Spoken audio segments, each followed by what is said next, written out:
लाडकी बहीणपेक्षा लाडका भाऊ योजना वेगळीच, या ठिकाणी काम केले तर पैसा। नमस्कार, तुम्ही चॅनलवर नवीन आला असाल तर चॅनलला सबस्क्राईब करण्यास नम्र विनंती।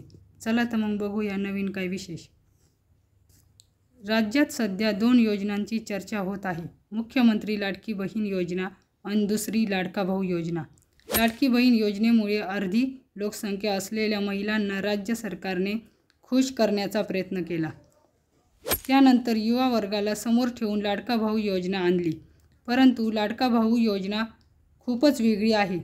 लाडकी बहीण योजनेत महिलांना काही न करता दर महिन्याला 1500 रुपये मिळणार आहे, परंतु लाडका भाऊ योजनेत असे काहीच नाही। या योजनेत सहभागी होण्यासाठी काम करावेच लागणार आहे। या योजनेत 12वी पास तरुणांना दरमहा 6000 रुपये, ITI आणि डिप्लोमा झालेल्या विद्यार्थ्यांना 8000 रुपये, तर पदवीधर आणि पदव्युत्तर तरुणांना 10000 रुपये मिळणार आहे। नेमकी योजना आहे तरी कशी? राज्यातील 18 ते 35 वयोगटातील उमेदवारांना या योजनेचा लाभ घेता येणार आहे। त्यासाठी 12वी पास, ITI, डिप्लोमा, पदवी, पदव्युत्तर, पदवी यापैकी कोणतेही शिक्षण पूर्ण झालेले असावे। त्यासाठी मुख्यमंत्री युवा कार्य शिक्षण योजनेअंतर्गत इंटर्नशिप करावी लागणार आहे। ही इंटर्नशिप 6 महिन्यांची असणार आहे। या योजनेत सहभागी झालेल्या उमेदवारास त्यांच्या शैक्षणिक पात्रतेनुसार मोबदला मिळणार आहे।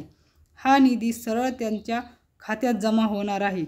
या योजनेत सहभागी झालेल्या तरुणास वर्षभर एखाद्या कारखान्यात अप्रेंटिसशिप करावी लागणार आहे। त्याला त्या कामाचा अनुभवावर नोकरीसुद्धा मिळणार आहे। योजना 6 महिन्यांसाठीच।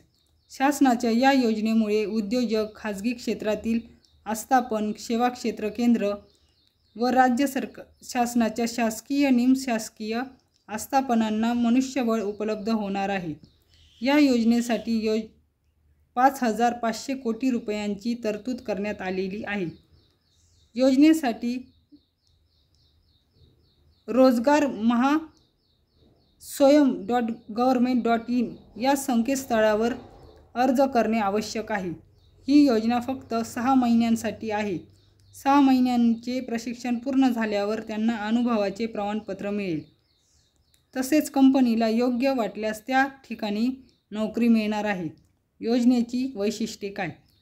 योजना 6 महिन्यांसाठी आहे। या काळात शासकीय, निमशासकीय कार्यालये, महामंडळे आणि विविध क्षेत्रातील प्रकल्प, उद्योग, स्टार्टअप्स, आस्थापने, कारखाने या ठिकाणी काम करावे लागणार आहे।